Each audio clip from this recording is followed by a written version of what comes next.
चलिए आज का क्लास शुरू करते हैं हम लोग किससे, सिंधु सभ्यता से, इंडस वैली सिविलाइजेशन से।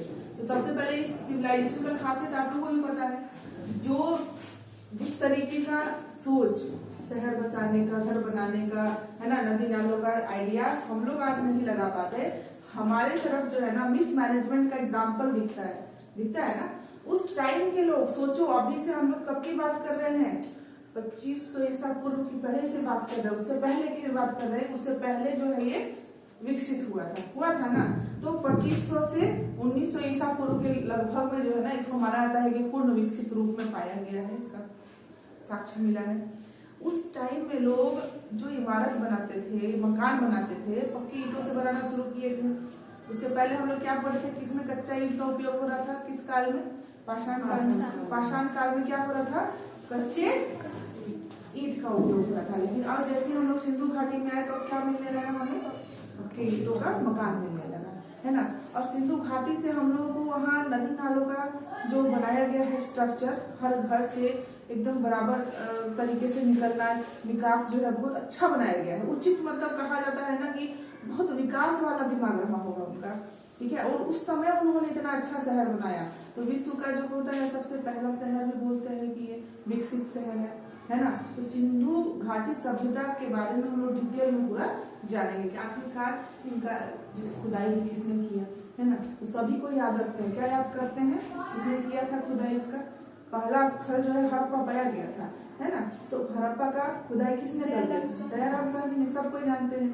चार्ल्स मैसन का नाम ही नहीं जानते, कौन थे, उनसे पहले जबकि उन्होंने किया था, मतलब मिला उनको, टीला वगैरह मिला उनको, लेकिन क्या हुआ था उस पे वो पूर्ण रूप से अच्छे से काम नहीं कर पाए थे। तरीके से नियम पूर्वक जो खुदाई होता है वो दयाराम साहनी ने किया था, ठीक है। यही चीज हम लोगों को पढ़ना है अपने इतिहास में। इतिहास कोई अलग से कुछ अलग नहीं पढ़ाता है, बस टॉपिक को समझाने का तरीका अलग होता है सबका, कि किस तरीके से सबको इजीली समझ में आ जाए, है ना। मेरा प्रयास वही रहेगा कि कोई भी टॉपिक इतना आसानी से बताना है मुझे कि आप लोग को याद हो जाए। जैसे पिछला पाषाण युग वाला पूरा याद हो गया है ना, कि कहाँ से आपको जो है हड्डियों का ढांचा मिला है, कहाँ कृषि के साक्ष्य मिले हैं, कहाँ आपको जो है चावल के साक्ष्य मिले हैं, है ना, जगह तक बताए हैं। उसके बाद आप लोग क्या पढ़े हैं, हम लोग और भी पढ़े हैं ना, शैल चित्र किसको पढ़ने था, भीमबेटका गुफा कहाँ है, भीमबेटका गुफा, ये सारा कुछ मैंने एकदम याद ही करवा दिया है ना। अब हम लोग करेंगे सिंधु घाटी सभ्यता का भी शुरुआत, इसमें भी आप लोग हेडिंग डाल लीजिए आज का, सिंधु घाटी सभ्यता, इंडस वैली सिविलाइजेशन।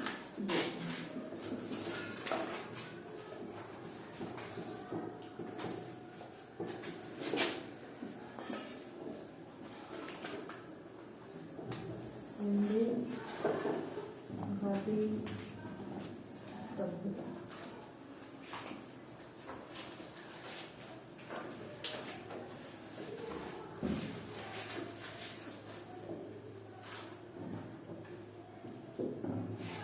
अब हम लोग क्या पढ़ते थे, पाषाण काल में हमने पढ़ा कि जो साक्ष्य मिले हैं वो मतलब लिखित रूप से नहीं मिले। प्रागैतिहासिक काल का जो हमारा इतिहास का स्रोत है वो लिखित रूप से नहीं है ना, चित्रित रूप से मिला हुआ है, शैल चित्र वगैरह मिले हुए हैं, लेकिन लिखित रूप का लिपि हमारा वहाँ उस समय का लिपि में लिखा हुआ नहीं मिला। लेकिन हमारा सिंधु घाटी सभ्यता में क्या है, लिपि में लिखा हुआ साक्ष्य मिला है, लेकिन अभी तक उसको समझा नहीं जा सकता है ना। उसको पढ़ने का प्रयास जारी है अभी भी, उसको समझने का प्रयास जारी है अभी भी, ठीक है।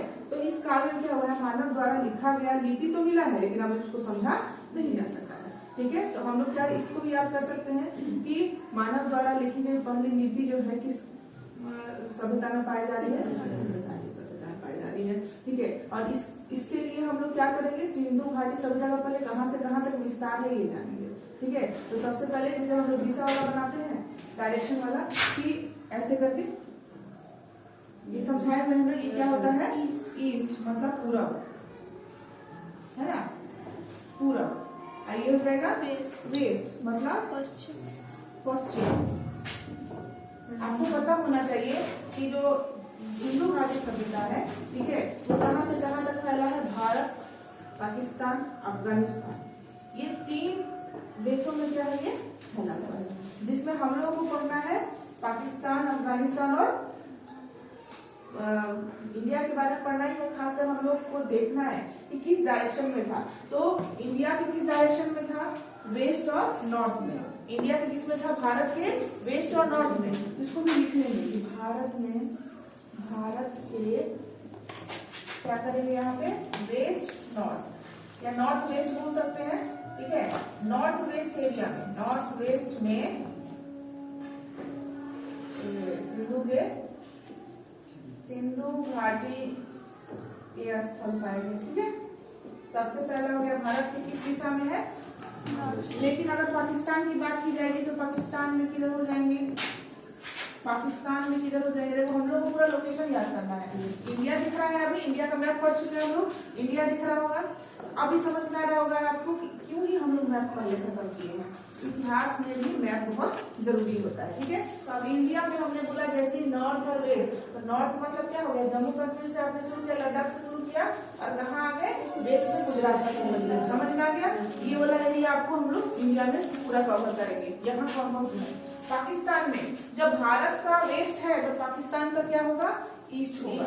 तो क्या हो जाएगा, नॉर्थ और ईस्ट पार्ट में जो है पाकिस्तान का जो है यहाँ मिलेंगे स्थल। और ठीक है, अफगानिस्तान भी लिख लो। अफगानिस्तान में कौन कौन से पार्ट मिलेंगे, अफगानिस्तान का कौन सा पार्ट मिलेगा बताइए, साउथ ईस्ट, हल्का सा पार्ट साउथ ईस्ट, और इसको हम लोग पढ़ेंगे, ठीक है। ये हम लोग कंप्लीट करेंगे। तो यहाँ हो गया। अब ये जो हमने मैप बनाया है वो इंडस वैली सिविलाइजेशन का है, ठीक है। ये पूरे जितने भी स्थल होंगे किस कॉर्नर में कहाँ हमारा है वो हम लोग पढ़ेंगे, ठीक है। इसको बना लेंगे पूरा पश्चिम, और ये हो गया नॉर्थ उत्तर, और ये हो गया साउथ दक्षिण, ठीक है। आपको बस इस तरीके का बनाना है। अब ये हम लोग का ना भारत का मैप नहीं बना रहे हैं हम लोग, यहाँ क्या है, ये तीनों देश का, ठीक है। तीनों देश को मिलाकर जो स्थल मिले हैं ना, जो हमें सिंधु घाटी की सभ्यता के जो स्थल मिले हैं उसके बारे में हम लोग को पता है, ठीक है।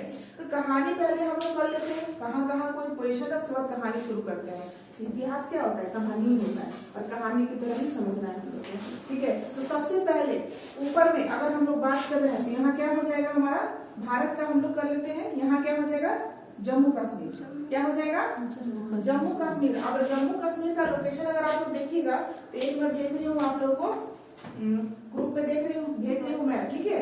उसको गौर से देखिएगा, क्योंकि अभी तो हम लोग आए नहीं इसमें क्लास, अभी तुरंत आपके मोबाइल में जाएगा। मोबाइल है ना सब, ओपन कर लीजिएगा मोबाइल। अभी मोबाइल में आप लोग का एक मैप जाएगा जिसको आपको देखना है, ठीक है। मैप को गौर से देखना है। मैप मैंने कंप्लीट करवाया हुआ है आप लोग का। ये मैप को बहुत ही गौर से देखिए। पहुंचा, फटाफट ओपन कीजिए और जम्मू कश्मीर वाला हिस्सा देखिए, ठीक है। जम्मू कश्मीर में एक जगह लिखा हुआ है मांडा, लिखा हुआ है मांडा। अब ये बताइए इसका लोकेशन मैंने बताया, क्या ये जम्मू कश्मीर में है अभी या फिर आपको लद्दाख में चला गया है, बताइए जल्दी।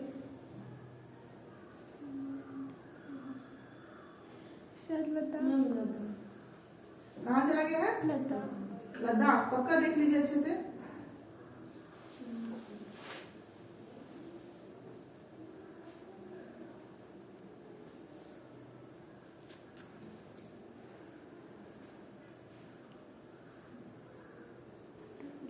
एकदम बॉर्डर पे है, ध्यान से देखिएगा, पूरा जूम करके देखिए।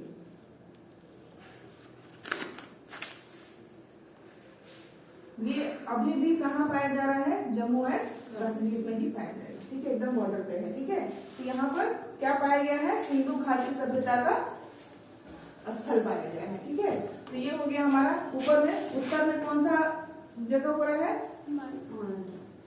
क्या, मांडा। अभी मांडा यहाँ पे पहले देखिए जम्मू कश्मीर, जम्मू और कश्मीर, ठीक है।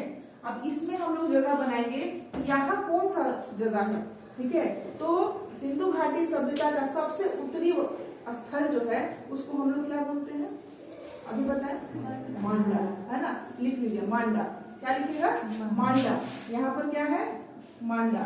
अब मांडा के बारे में लिख लीजिए कि ये किस नदी के किनारे पाया जाता है। ठीक है, ये किस नदी के किनारे पाया जाता है? चिनाब नदी के किनारे। अब चिनाब नदी भी दिखेगा आपको, ठीक है, दिख रहा है चिनाब नदी। तो एकदम मैप को देखते हुए लिखते चले जाइए। यहाँ उत्तर इसको नीचे लिखिए और यहाँ लिखिएगा चिनाब नदी। बहुत जगह चिनाब दिखेगा, बहुत जगह चेनाब दिखेगा। ठीक है, तो आप लोग लिख लीजिए। इसलिए मैं इंग्लिश में लिखना ज्यादा कोशिश करती हूँ कि इंग्लिश में तो सही रहता है। चेनाब चेनाब ही होता है, चेनाब और चेनाब नहीं हो जाता है। ठीक है, तो मांडा कहाँ पर स्थित है? चेनाब नदी। और आपसे पूछेगा कि सिंधु घाटी सभ्यता का सबसे उत्तरी स्थल कौन है? मांडा। याद रहेगा। वो कहाँ है भारत में? आपको आगे हम लोग चलेंगे। ठीक है, आगे कहाँ चलेंगे? अगर उत्तर में किया है तो दक्षिण में जाएंगे।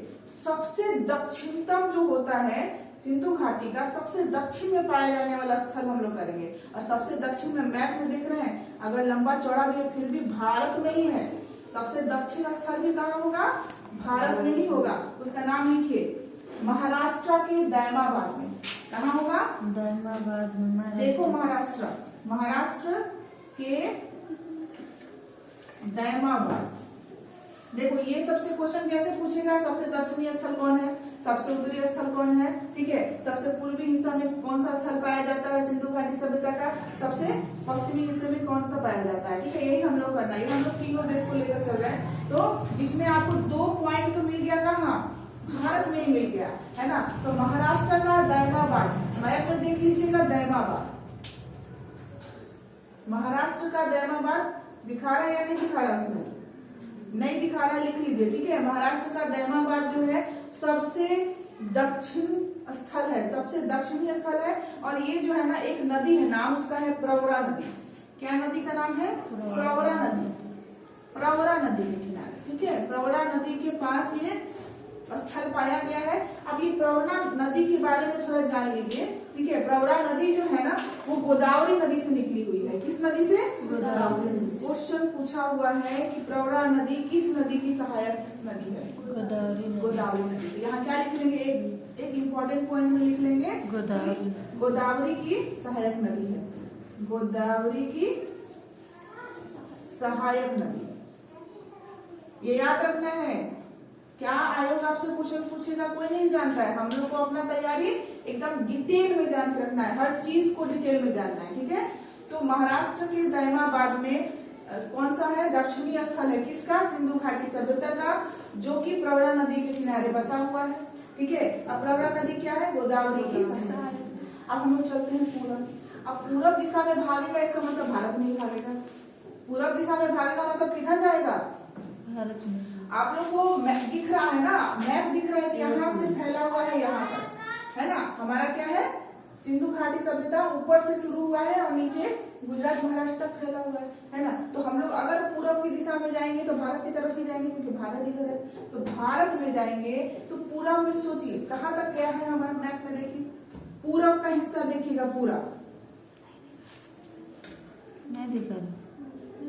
लिखिए मेरठ यूपी का, मेरठ। मेरठ सबको पता है तो लिख लीजिए यहाँ पे, यूपी में मेरठ एक जगह है, एक शहर है, बहुत ही फेमस शहर। ऐसा नहीं है कि आप लोग नाम नहीं जानते होंगे। तो यूपी के मेरठ में एक स्थान है, छोटा सा जगह है आलमगीरपुर। क्या नाम है? आलमगीरपुर।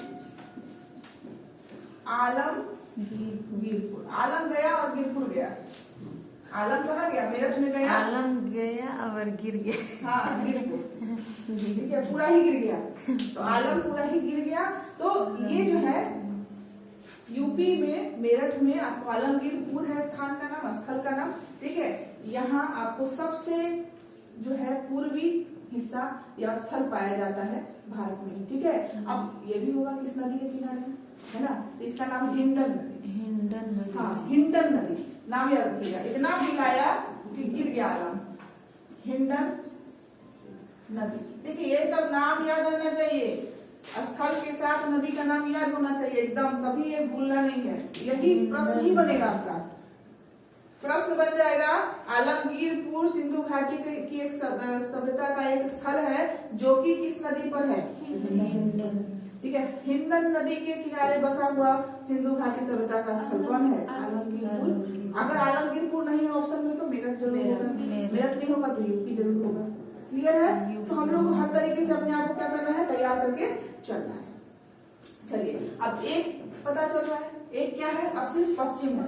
तो पश्चिम दिशा में अगर हम लोग जाएंगे तो पाकिस्तान में पहुंच जाएंगे। और पाकिस्तान में मैंने बताया था कि एक ऐसा जगह है जो खुद को अलग राष्ट्र बनाना चाहता है, बलूचिस्तान। तो लिख लीजिए बलूचिस्तान। ठीक है, बलूचिस्तान।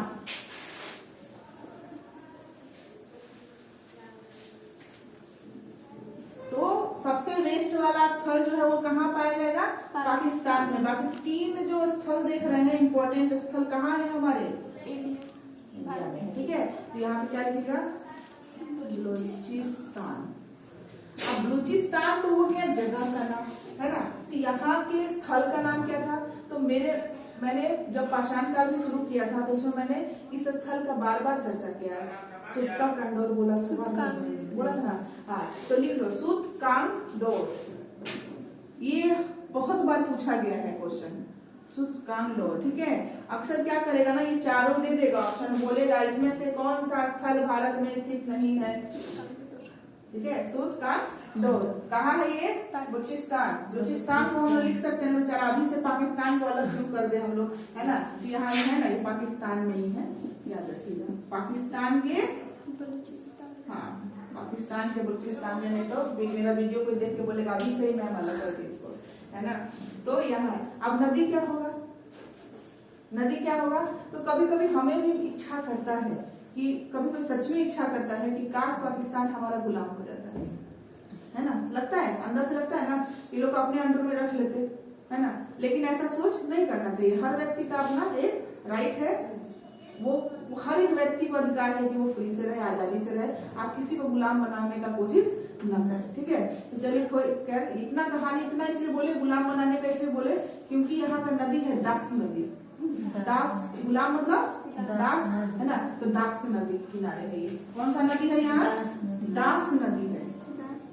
दास नदी के किनारे ये बसा हुआ है। कौन बसा हुआ है? सूतकांगडोर। ठीक है, बहुत इंपॉर्टेंट, ये बार बार पूछा हुआ है, बार बार पूछा है कि हर बार बच्चा कंफ्यूज हो जाता है क्योंकि ये सब नहीं देता है ऑप्शन में, ये सब नहीं देगा, दे देगा लोथल दे देगा, कालीबंगन दे देगा, इस तरीके का नाम देगा जो आप लोग कंफ्यूज हो जाइए। क्योंकि हम लोगों ने तो मेन 4 पॉइंट को याद किया, बाकी स्थल हम लोग एक एक करके पढ़ेंगे, उतना गौर नहीं करता है कोई। यही 4 दिमाग में रहता है ना। तो हम लोग यही 4 देखना है कि अगर इन चारों में 3 नाम नहीं दे रहा है, ये दे रहा है, तो मतलब ये तो ऑलरेडी पाकिस्तान में है, तो हम लोग लगा देंगे। बाकी का स्थल हम लोग पढ़ेंगे। ठीक है, जैसे हड़प्पा ये सब क्या है, कहाँ है हड़प्पा? पाकिस्तान में ही पाया गया है ना। आजादी से पहले की बात अगर होगी तो भारत का हिस्सा, लेकिन आजादी की बात हो रही है तो वो क्या होगा? पाकिस्तान का हिस्सा था, है ना।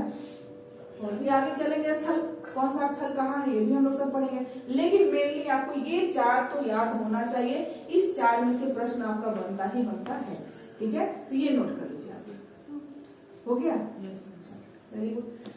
अब एक बार मैप फिर से देख लीजिए, और मैप में जितना भी डॉट वाला जगह है ना, सारे जो है हमारे स्थल हैं। ठीक है, लेकिन इसमें से इतना सारा स्थल हम लोग को जानना नहीं है, एक नजर में बैठा के रखना है कि कौन सा स्थल कहाँ है। इंपॉर्टेंट स्थल के बारे में हम लोग खुद ही आगे डिस्कस करेंगे। ठीक है,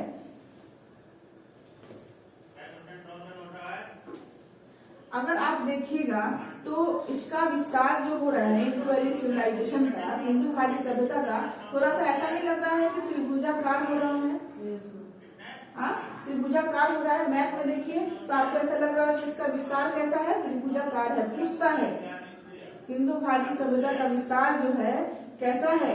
इसका आकृति कैसा है? त्रिभुजाकार है। ठीक है, तो इसका विस्तार जो है त्रिभुजाकार था। ठीक है, इसका एक पॉइंट लिख लीजिए। और एक चीज है, जैसे कि हम लोग जो अफगानिस्तान का वर्णन है ना, अफगानिस्तान में सिर्फ 2 ही स्थल पाए गए हैं। ठीक है, ध्यान रखना है, सिर्फ 2 ही स्थल हैं अफगानिस्तान में। तो आप एक जगह लिख सकते हैं, जैसे वो वाला पॉइंट वैसे लिख रहे हैं ना, वैसे उसमें पॉइंट में लिख सकते हैं। एक तो पहले किसका विस्तार? त्रिभुजाकार। ठीक है, त्रिभुजाकार आकृति का था। इसका विस्तार कैसा था? किसका पढ़ रहे हैं हम लोग अभी? सिंधु घाटी सभ्यता का पढ़ रहे हैं। तो उसमें क्या लिखिएगा? इसका विस्तार जो था वो त्रिभुजाकार आकृति का था और विस्तार में अफगानिस्तान में इसके 2 स्थल थे। ऐसे करके अफगानिस्तान करके और 2 स्थल लिखिएगा, ठीक है? 2 स्थल पाए गए हैं और ये पूछता है, ठीक है? एक लिखिएगा सोर्तुघई। सोर्तुघई सुने होंगे, जो भी अगर अरे कुछ तो तैयारी किए होंगे ना आप लोग, किए होंगे, तुम की हो नहीं की हो, तुम की हो आप किए होंगे, किए होंगे तो ये सब पढ़े होंगे सिंधु घाटी में, है ना? तो 2 स्थल जो है अफगानिस्तान में पाया जाता है। एक होता है सोर्तुघई, लिखो पहला सोर्तुघई। सोर्तुघई सोर्तुघई, ठीक है? सोर्तुघई एक स्थल हो गया सोर्तुघई और एक हो जाएगा मंडिगा। एक क्या हो जाएगा? मंडिगा। ये 2 स्थल आपको अफगानिस्तान में है, ठीक है? ये याद रखना है। बाकी पाकिस्तान और इंडिया में ही फैले हुए हैं, ठीक है? अफगानिस्तान में बस 2 स्थल है, सोर्तुघई और मंडिगा, ठीक है? अब मंडिगा का मुझे आइडिया नहीं आ रहा है कि ये प्रश्न आया है कि नहीं आया, लेकिन ये 100% याद है कि आया हुआ है प्रश्न, ठीक है? अफगानिस्तान के स्थल का नाम जो है ऑप्शन में दिया गया था और बताना था कौन सा स्थल जो है अफगानिस्तान में पाया जाता है। तो सोर्तुघई, ठीक है? याद रखिएगा। हाँ, ये रिपीटेड क्वेश्चन जो है वो बता दूंगी मैं कि हाँ ये रिपीटेड क्वेश्चन है, ये रिपीटेड क्वेश्चन है, ठीक है? और ये वाला पूछता है मांडा किस नदी पर है, ये भी रिपीटेड क्वेश्चन है। तो ये जो मैंने 4 बताया है ना, ये रिपीटेड क्वेश्चन है। 100% इसमें से क्वेश्चन आता है, ठीक है? अब जिस एग्जाम में आपका पूछ दे, लेकिन आएगा ही आएगा। जब बिहार पुलिस का कर रहा है ना, तो 100% मेरा चांस है कि आता है, ठीक है? अब अलग बात है कि आयोग वीडियो देख के अगर ये क्वेश्चन छाट दे, अलग बात है, ठीक है? लेकिन ये आता है। चलिए आगे हम लोग अपना काम शुरू करते हैं, ठीक है? अब सिंधु घाटी का कुछ इंपॉर्टेंट टॉपिक जो है हम लोग लिखना शुरू करते हैं। कहानी शुरू है, ठीक है? एक कहानी है पुरातत्व, ऐसे वो उनको यात्री ही कहते हैं, ठीक है? वो अपना यात्रा करते थे, जगह जगह घूमते थे, तो उसमें उनका नाम था चार्ल्स मैसन, ठीक है? चार्ल्स मैसन जी जो थे वो दरियाम सहनी से बहुत पहले उनको यह स्थल मिला हुआ था। तो उस समय उनको टीला मिला था। क्या मिला था? टीला वगैरह दिखे थे, तो उन्होंने इन्फॉर्म किया। और चूंकि अब देखिए, अब जो मेरे पास साधन है, हो सकता है 20 साल बाद आपके पास उससे अधिक साधन हो, 10 साल बाद ही मान लेते हैं, 10 साल बाद ही आपके पास अधिक साधन होगा, आप उसको अच्छे तरीके से और कर सकते हैं किसी काम को। तो वही कंडीशन था चार्ल्स मैसन जी का। उन्होंने मतलब एक तरीके से कहा जा सकता है कि मिला, लेकिन वो दिलचस्पी भी नहीं दिखाई होगी, बस बता दिया होगा कि हमें टीला मिला है, यानी इन्फॉर्मेशन मिल गया था। लेकिन अगर बोला जाए कि सबसे पहला अगर इसके बारे में पता लगाया गया है तो चार्ल्स मैसन के द्वारा लगाया गया है, ठीक है? तो आप क्या लिखिएगा? सिंधु घाटी सभ्यता की जानकारी चार्ल्स मैसन के द्वारा दी गई थी। किसके द्वारा? चार्ल्स मैसन के द्वारा 1826 में दी गई थी, याद रखिएगा। कहाँ दयाराम सहनी कब खुदाई किए थे, याद किए? 1921 में। सोच रहे 1826 में और 1921 में कितना डिफरेंस है ना? तो उस समय ही जानकारी दे दिए थे, लेकिन थोड़ा सा जानकारी का अभाव या फिर सुझाव का अभाव, या फिर कहा जा सकता है कि थोड़ा सा सॉरी क्या कहते हैं उसको, इच्छा भी होना कि उस काम को हम आगे बढ़ाए, वो वाला नहीं आया होगा, दिमाग उस जगह काम नहीं किया होगा। यहाँ पे इतना बड़ा स्थल, विश्व का इतना बड़ा हम लोगों को सभ्यता मिल सकता है ना? तो उन्होंने जानकारी दे दी। तो जब जानकारी दी ना, ठीक है, जानकारी दी तो फाइल पहुंचा किसके पास? जेम्स कनिंघम के पास में। अलेक्जेंडर कनिंघम की बात नहीं हो रही है, जेम्स कनिंघम की बात हो रही है, ठीक है? तो पहुंच गया जेम्स कनिंघम की पास पहुंचा 1853 में, 1853 में। 1826 का जानकारी कब आ रहा है? 1853 में। किसके पास आया? James Cunningham. तो सर्वेक्षण किया जेम्स कनिंघम ने, याद रहेगा? 1853 में, 1853 में कनिंघम ने क्या किया? उसको सर्वेक्षण। अब सर्वेक्षण हो गया, लगभग उनको पता चला कि सिंधु घाटी सभ्यता जो है वो 13 लाख किलोमीटर तक फैली हुई है। ऐसे लिख लीजिए, 13 लाख किलोमीटर तक फैला है, ठीक है? एरिया इसका जो है 13 लाख वर्ग किलोमीटर तक फैला हुआ है। इसका एरिया लिख सकते हैं आप। इससे पहले मैंने बताया था कि पुरातत्व विभाग का जो स्थापना था 1904 में हो गया था, बताया था ना? 1904 में हो गया था। उस समय वहां के वायसराय कौन थे? लॉर्ड कर्जन थे, ये भी बताया था मैंने। स्थापना उन्होंने ही करवाया था। तो 1904 में जब स्थापना होता है पुरातत्व विभाग का, तो सबसे पहले जो अध्यक्ष होते हैं बनाए जाते हैं अलेक्जेंडर कनिंघम, और महानिदेशक किसको बनाया जाता है? महानिदेशक भी मैंने बताया था ना, देखिए किसी को नहीं याद है, बताया था मैंने। ब्रूस फ्रूट, हाँ नहीं, देखो हर चीज याद रखना है हम लोगों को। कहाँ से कोई क्वेश्चन पूछ देगा, कोई अभी तक अध्यक्ष पूछा जाता है, महानिदेशक पूछ देगा, है ना। जो ब्रूस फूड थे, उन्होंने क्या किया था, सबसे पहले पूरा पाषाण शब्द का उपयोग किया था इतिहास में। पूरा पाषाण मतलब पत्थरों का युग था, बहुत ही पुराना, है ना, सबसे पुराना, उसका यूज किया था, उपयोग किया था। इसके लिए भी रॉबर्ट ब्रूस फूड फेमस है ना, इसका भी नाम रखना है हम लोग को, याद रखना है, ठीक है। तो आगे हम लोग का क्या हुआ, लॉर्ड कर्जन ने जब 1904 में पुरातत्व विभाग का स्थापना कर दिया, तो हमारे अध्यक्ष बन गए अलेक्जेंडर, ठीक है। अब पूछता है ना कि ठीक है, बच्चा जब जन्म लेता है तो कोई तो एक पहला इंसान होता है जो उसको किसी नाम से बुलाता है, नामकरण करता है ना। तो जो नाम देता है वो याद रह जाता है ना। इसको नाम किसने दिया था, इस सभ्यता को, सिंधु घाटी सभ्यता का नाम किसने दिया था? नामकरण किसने किया था? लिखिए, नामकरण किया था जॉन मार्शल ने। किसने किया था? जॉन मार्शल ने। इसका नामकरण हुआ था। एकदम शॉर्ट में लिखते चले जाना है ना, कभी भी नोट्स जो है ना, जैसे सिंधु घाटी लिख ली है ना, बस पॉइंट लिखते जाइए। नामकरण किसने किया? तो नामकरण किया था जॉन मार्शल ने, याद रखिएगा, जॉन मार्शल। आइए, सब पूछता है क्वेश्चन, मतलब ये आपका पीछा नहीं छोड़ेगा, क्वेश्चन आएगा, आप इसको याद रखिए, ठीक है। जॉन मार्शल ने किया था। अब चूंकि हम लोग क्या कर लिए, क्या क्या पढ़ लिए कि इसके बारे में सबसे पहले जानकारी किसको मिली थी? चार्ल्स मैसन। उसके बाद ये जो सर्वेक्षण हुआ वो किसने किया? जेम्स कनिंघम ने किया।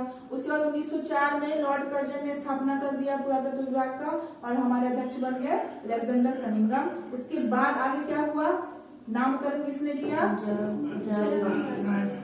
जॉन मार्शल, अच्छा से पढ़िए, जॉन मार्शल ने किया नामकरण, ठीक है। इसकी खुदाई किसने की? दयाराम साहनी ने। खुदाई 1921 में दयाराम साहनी, ठीक है। अब देखिए, हम लोग को क्या तैयार रहना है, उत्खननकर्ता का नाम आपने दयाराम साहनी ने किया, ये याद रखते हैं। लेकिन आपको पता है, आयोग आपसे तेज बैठा हुआ है, आपसे ये नहीं पूछेगा कि मतलब खुदाई किसने किया था। बोले दयाराम साहनी जी के साथ किसने उत्खनन का कार्य शुरू किया था? अब बताइए, आयोग बैठा है तो हमारे लिए कठिन प्रश्न चुनने के लिए बैठा है ना। आसान तो सब याद कर रहा है ना, दयाराम साहनी तो सब याद कर रहा है, मैट्रिक का बच्चा भी याद कर ले रहा है। दयाराम साहनी जी ने क्या किया था? सिंधु घाटी सभ्यता का खुदाई किया था ना, तो ये तो सब याद है। उनके साथ कौन था? 2 उत्खनन करता थे। हम लोग आज तक जो है एक ही का नाम याद रखते हैं, नहीं, माधव स्वरूप वत्स, नाम याद रखिए, माधव स्वरूप वत्स, ठीक है। तो आप क्या लिखिएगा? उत्खनन करता 2 थे, एक थे दयाराम साहनी और दूसरे थे माधव स्वरूप वत्स, ठीक है। अब ये आपसे पूछ सकता है, दयाराम साहनी जी के साथ कौन थे, है ना। उत्खनन करता 2 थे, माधव स्वरूप वत्स, ठीक है। अब देखिए, कुछ यूनिक चीज निकल गया, तो हम लोग को यही डीप डिस्कशन करना है, ठीक है। कि सारे कोई मैम याद रखते हैं, मैम ये तो हम लोग भी याद कर लेंगे, लेकिन ये तो सबको ही याद रखता है, दयाराम साहनी सबको याद है ना। ये जल्दी किसी को याद, ठीक है। आप अपना वेल प्रिपेयर हो गए। इससे जुड़ा हुआ अगर पूछेगा कि खुदाई किसने की थी, तो आप दोनों का नाम याद रखिएगा, दयाराम साहनी जी ने और माधव जी ने, दोनों याद रखिएगा। हाँ, दया करो माधव, तो दया करो माधव, हमें सिंधु घाटी का खुदाई करना है, ऐसे याद कर लो, ट्रिक बना लो। दया करो माधव, दया मतलब दयाराम साहनी, माधव मतलब माधव स्वरूप, ठीक है। हमें क्या करना है? खुदाई करना है। किसका खुदाई करना है? सिंधु घाटी का खुदाई करना है, इसलिए दया करो माधव, है ना। तो याद रखिएगा। ये हमारे दयाराम साहनी जी के बारे में हो गए। त्रिभुजाकार आकार था, ये हम लोग नोट कर चुके हैं। ठीक है, आगे का होगा, इससे आपसे पूछ सकता है क्वेश्चन सिंधु घाटी से कि विश्व की सबसे पुरानी और सबसे बड़ी सभ्यता भी कहा जा सकता है, कौन थी? लिख लीजिए, सिंधु सभ्यता विश्व की सबसे पहली शहर सभ्यता भी थी। शहर भी यहाँ बसा था, सबसे पहला शहर सभ्यता पाया गया। तो बहुत ही अच्छा था, यहाँ का फाइन आर्किटेक्चर था। आर्किटेक्चर देखेंगे तो हम लोग सर्वसार हो जाएंगे। आज जो हम लोग इतनी पढ़ाई कर रहे हैं ना आर्किटेक्चर की, उसके बाद भी वो स्ट्रक्चर तैयार नहीं कर पाते हैं जो सिंधु घाटी सभ्यता में थी।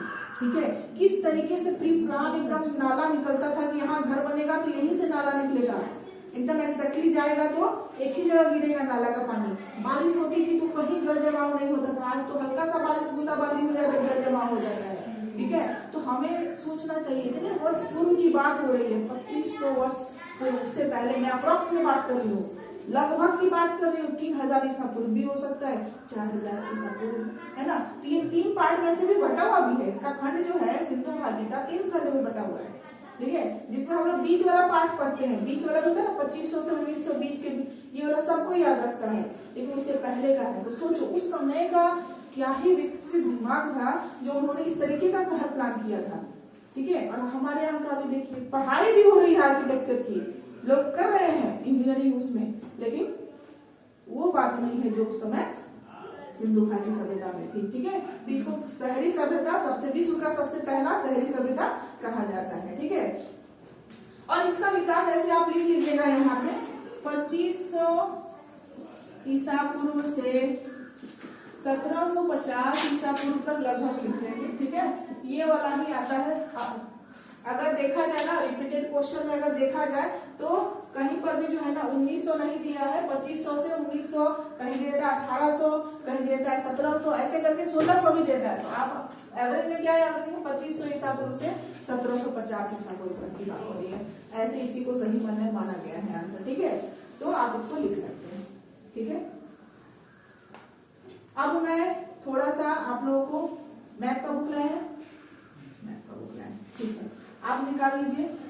ठीक है, नहीं लाए हैं, तो जो लाए हैं निकाल लीजिए, जो नहीं लाए हैं तो ले लीजिए।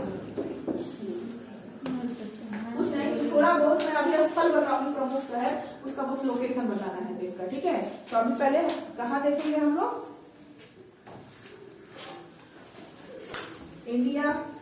ठीक है, विश्व में तो अब पाकिस्तान का कहाँ से दिखाएंगे, पाकिस्तान का मैप तो उसमें है, देखिए अलग से दिया हुआ है, पाकिस्तान का दिया होगा, एशिया वाले में दिया होगा। ठीक है, एशिया वाले में दिया होगा, लेकिन अभी फिलहाल हम लोग इंडिया में करेंगे। ठीक है, अब हेडिंग आप क्या देखिए बच्चा, हेडिंग लीजिए सिंधु सभ्यता के प्रमुख स्थल। ठीक है, सिंधु सभ्यता के प्रमुख स्थल जो है हम लोग करेंगे। अच्छा, ये सारा चीज जो है ये चारों एकदम याद होना चाहिए, भूलेगा नहीं बिल्कुल। जब मोस्ट इम्पोर्टेंट बोल दिए तो बहुत इम्पोर्टेंट है। ठीक है, अगर ये डाटा इस तरीके से बनाएंगे ना तो इसी जगह पे कुछ कुछ इंपॉर्टेंट जब बताएंगे ना इससे जुड़ा हुआ तो यहीं पे लिखिएगा। ठीक है, इधर उधर मत लिखिएगा, इसी में लिखिएगा। अगर मैंने बोल दिया आलमगीरपुर के बारे में तो आलमगीरपुर के नीचे लिख लीजिएगा डॉट लेके। ठीक है, अगर मैं बोलूंगी दैमाबाद के बारे में लिख के नीचे लिख लीजिएगा। जगह छोड़े हैं ना, उसके बाद नहीं छोड़े हैं तो रफ है आप लोग का कॉपी, तो रफ क्लियर तो कर नहीं रहे, आराम से बना लीजिएगा। ठीक है, आराम से बना लीजिएगा। ठीक है, पहले तो आप सिंधु सभ्यता के प्रमुख स्थल हम लोग पहले मैप में ढूंढेंगे। ठीक है, सबसे पहले भारत में ढूंढेंगे। भारत में आप राजस्थान जाइए। ठीक है, राजस्थान में आपको मिलेगा एक स्थल है कालीबंगन। ठीक है, पढ़े भी होंगे कालीबंगन, बहुत ही मतलब क्या कहते हैं इसको, खुदरा में बिकने वाला चीज है, तुरंत इसका क्वेश्चन आता है ना। कालीबंगा, कालीबंगा जिसको हम लोग कालीबंगन भी कहते हैं, है ना, कालीबंगन भी कहते हैं। उसमें स्थल नहीं मिलेगा, आपको बस राजस्थान देखना है। राजस्थान में मैं बता रही हूँ आपको, जैसे जिला का नाम, तो अब उस मैप में आपको जिला का नाम तो नहीं दिया हुआ है ना, तो बस हम लोग को राजस्थान देखना है। ठीक है, और लिख लेना है कॉपी में कि जो स्थल है कालीबंगा वो राजस्थान के हनुमानगढ़ जिला में पाया जाता है। कहाँ पाया जाता है, हनुमानगढ़ जिला में पाया जाता है। तो पहला स्थल आप क्या लिख रहे हैं, पहला स्थल क्या नाम लिखे, कालीबंगा या काली बंगन, ठीक है। काली बंगा या काली बंगन कहाँ पाया जाता है तो लिख लीजिए, डैश देके मैप लिखना सिखाया है ना। तो अब ये काली बंगन स्थल है, क्या है, स्थल है। तो हम लोग क्या लिख लेंगे, ऊपर का ऐसे कर लीजिए स्थल। ऊपर में बोले थे सिंधु घाटी सभ्यता का प्रमुख स्थल लिख रहे हैं, तो पहला नंबर में कालीबंगा स्थल है ना। यहाँ पे राज्य में लिखेंगे, ठीक है। राज्य में कौन सा जिला है, यहाँ क्या लिख लेंगे, जिला राज्य, ठीक है। और उसके बाद वहाँ क्या लिखेंगे, किसने खुदाई किया था। दूसरा डाटा क्या लिखेंगे, किसने खुदाई किया था, उत्खनन करता। और उसके बाद उत्खनन वर्ष, चलिए पहले हम डाटा लिखना सिखा देते हैं। यहाँ इसको साफ कर दो जी।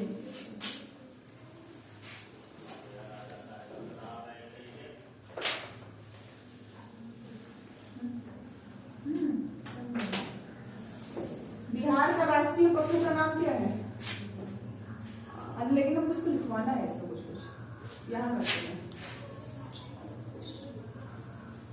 बिहार के राष्ट्रीय पशु का नाम क्या है, बैल। Very good.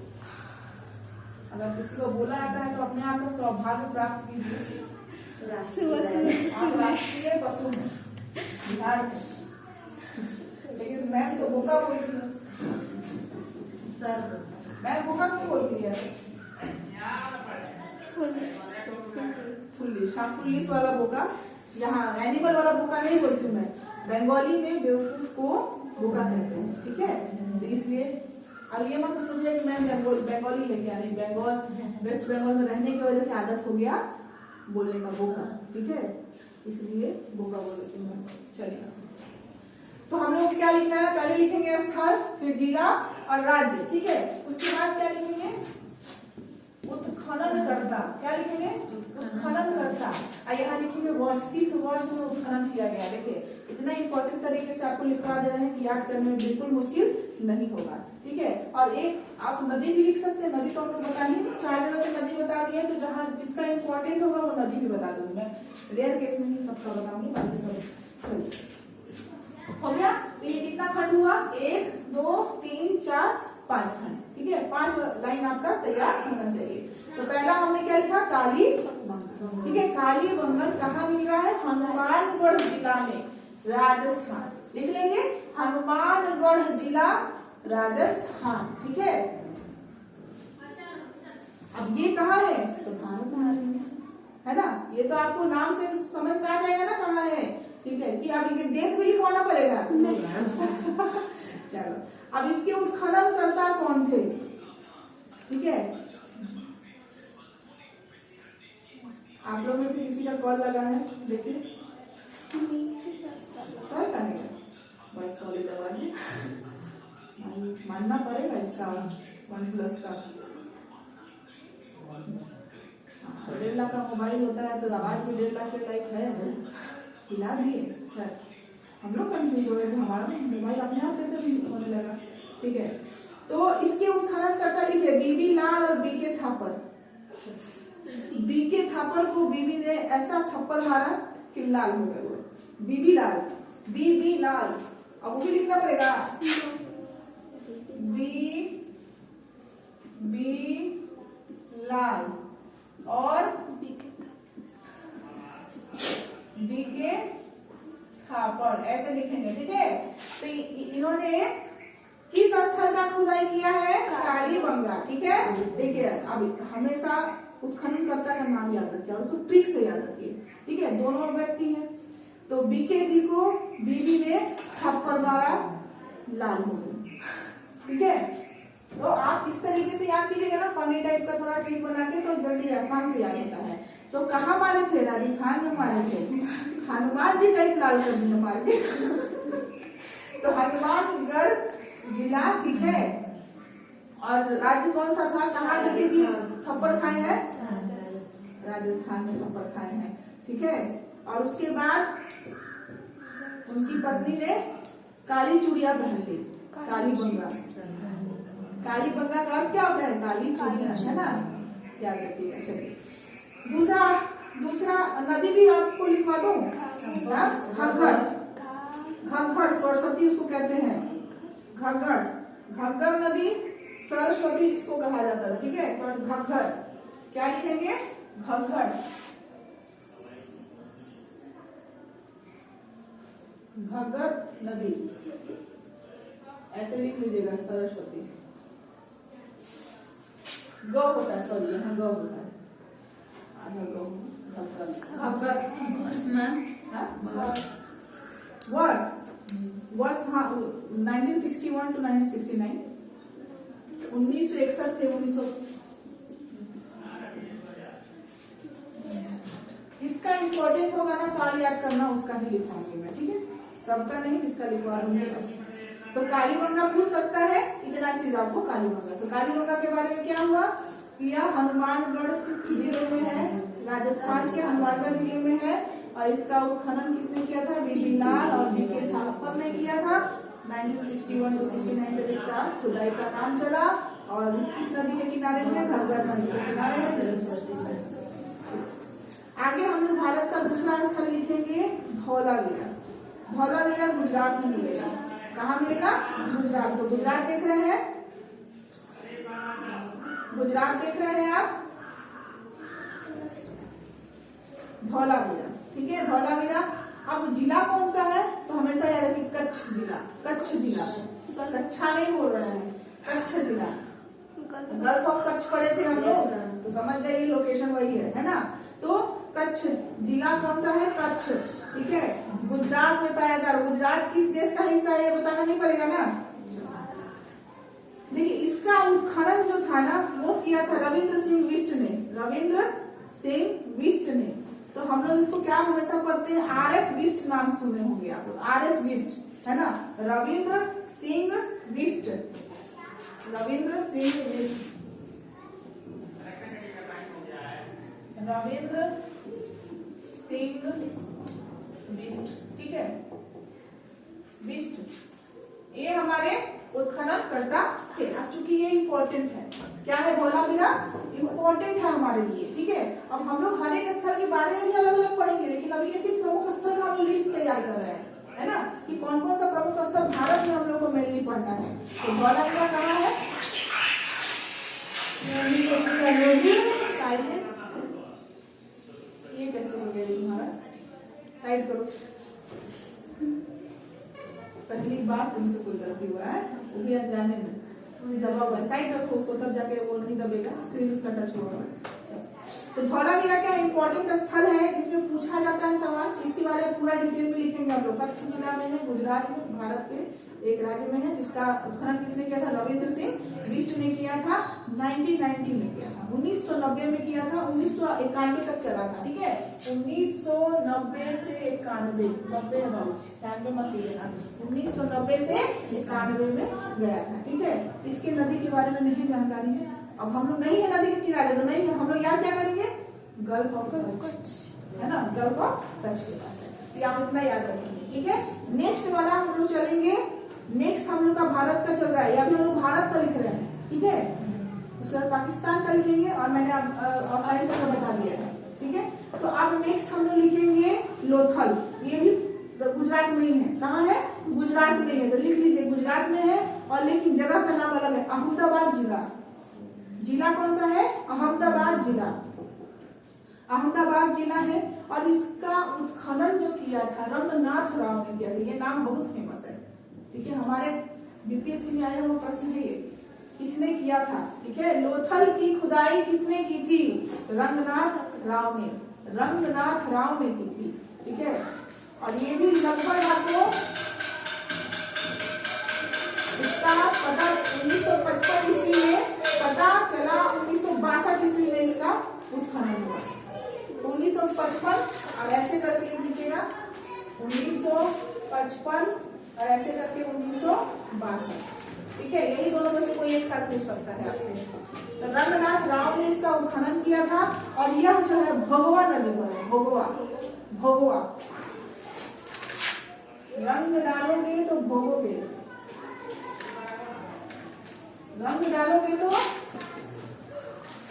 रंगनाथ राव जी ने इसका उत्खनन किया था, तो रंग आपने डाला तो भोगोगे भगवा नदी पर, ठीक है, भोगवा नदी। एक लिखिए बनवाली, बनवाली, राजस्थान चले जाइए, कहाँ चले जाइएगा, सॉरी हरियाणा, राजस्थान नहीं हरियाणा। बनवाली भी राजस्थान कहाँ से पहुंच गया, राजस्थान तो घूम के आ गए ना हम लोग, हरियाणा, माय मिस्टेक। बनवाली जो है हरियाणा में है, जिला का नाम है हिसार जिला। बनवाली हिसार जिला हरियाणा में है। कहाँ है, हरियाणा में। जो हमेशा जिला पूछता है, राज्य भी पूछता है और जिला भी पूछ देता है, तो हम लोग को दोनों तैयार रखना है अपना। हिसार जिला में है, ठीक है। इसका भी खुदाई जो है रविंद्र सिंह बिष्ट ने किया था। रविंद्र सिंह बिष्ट, याद रखिएगा, सेम उत्खनन करता वाला जो है ना पूछ सकता है, ठीक है। तो रविंद्र सिंह बिष्ट ने उत्खनन किया था। इसका नाम ईयर लिखिए 1974 में, 1974 में किया था, ठीक है। 1974 में सरस्वती नदी के बसा। कहाँ है ये, सरस्वती नदी, जिसको रंगोई भी कहते हैं। क्या बोलते हैं, रंगोई भी कहते हैं वहां। सरस्वती नदी, सरस्वती नदी, ब्रैकेट में लिख लीजिएगा रंगोई। उसके बाद लिखिए रोपड़, रोपड़, रोपड़, ये पंजाब में है। रोपड़ कहाँ है, पंजाब में है। रोपड़ पंजाब में है और रोपड़ जिला भी है। रोपड़ क्या है, जिला भी है। तो रोपड़ जिला पंजाब, रोपड़ स्थल मिला है रोपड़ जिला में, पंजाब में, ठीक है। रोपड़ जिला पंजाब में। इसका खुदाई किया था यज्ञदत्त शर्मा ने, ठीक है। यज्ञदत्त शर्मा ने किया था 1953 to 56, 1953 से 56 तक। यज्ञदत्त शर्मा लिख लिए, यज्ञदत्त शर्मा ने उत्खनन किया 1953 to 56। और नदी का नाम है सतलज नदी। अब नाम से समझ में आ गया हो क्यों इंपॉर्टेंट हो गया सतलज नदी। हाँ, सतलज नदी हम लोगों ने याद किया है ना। सतलज नदी पंजाब से होकर बहती है, ठीक है। चलो आगे बढ़ेंगे। नेक्स्ट लिख लेंगे रंगपुर, रंगपुर। नेक्स्ट लिखिए रंगपुर, जल्दी फटाफट कीजिए। 2 स्थल लिखेंगे भारत का बस। रंगपुर, रंगपुर। और ये जो जिला का नाम लेंगे तो खासकर लड़का लोग को जरूर याद होगा, मूवी देखा होगा सब, काठियावाड़ जिला। कौन थी काठियावाड़ की, आलिया भट्ट उसमें एक्ट्रेस है, गंगूबाई। वेरी गुड, काठियावाड़, ठीक है। तो रंगपुर काठियावाड़ जिला गुजरात में है। कहाँ है, गुजरात में है। और इसका रंगपुर का खुदाई रंगनाथ राव ने किया था। रंगपुर का खुदाई रंगनाथ राव ने किया 1958 लिखो। 1900 क्या बोलेंगे हिंदी में, 58, 55, 56, 57, 58, सही है। 1958 ईस्वी। कोई दिक्कत नहीं है, मैं सीख रही हूँ, मैं भी लर्निंग पीरियड में हूँ हिंदी, ठीक है। तो 1958 ईस्वी में हुआ। और नदी का नाम था 1958 में जो है, 1958 में तो आलमगीरपुर का हुआ है। रंगपुर का एक मिनट रुकिए, रंगपुर का देखना चाहिए मुझे। रंगपुर का 1900 आलमगीरपुर का हुआ है, रंगपुर का। रंगपुर का 1958 नहीं है भाई, रंगपुर का 1953 है। वही डाउट हुआ, 1958 में आलमगीरपुर का हुआ था, याद है मुझे। 1953-54 का लिखिए। रंगपुर जो है काठियावाड़ जिला में रंगनाथ राव के द्वारा उत्खनन किया गया 1953-54 में, ठीक है। और इस नदी का नाम है मादर नदी पे है, मादर नदी, मादर नदी, मादर नदी। लास्ट हम लोग लिख रहे हैं भारत का, अभी पाकिस्तान का बाकी है। तो भारत का आलमगीरपुर, आलमगीरपुर, आलमगीरपुर मेरठ जिला लिखवा चुके हैं पहले ही आलमगीरपुर का, ठीक है। लिख लीजिए मेरठ जिला उत्तर प्रदेश। यज्ञदत्त शर्मा ने किया था, यज्ञदत्त शर्मा ने। देखिए जो कॉमन नाम आ रहा है ना वो जरूर याद रखिएगा। यज्ञदत्त शर्मा ने कौन कौन सा 2 स्थल का खुदाई किया, रंगनाथ राव ने कौन कौन से 2 स्थल का किया। क्या वो लिखना बंद हो गया आपका, छूट गया क्या? अच्छा, आदत जल्दी लिखने का आदत डालिए, ठीक है। तो यज्ञदत्त शर्मा ने किया 1958 में, 1958 में। पे इंडियन नदी लिखा है ना, इंडियन नदी। तो ये रहा हमारा भारत का कुछ सिंधु घाटी सभ्यता के कुछ प्रमुख स्थल। कल हम लोग पाकिस्तान का करेंगे और सारे छोटे छोटे स्थल जो है उसके बारे में डिटेल में जानेंगे। आज का क्लास यहीं तक।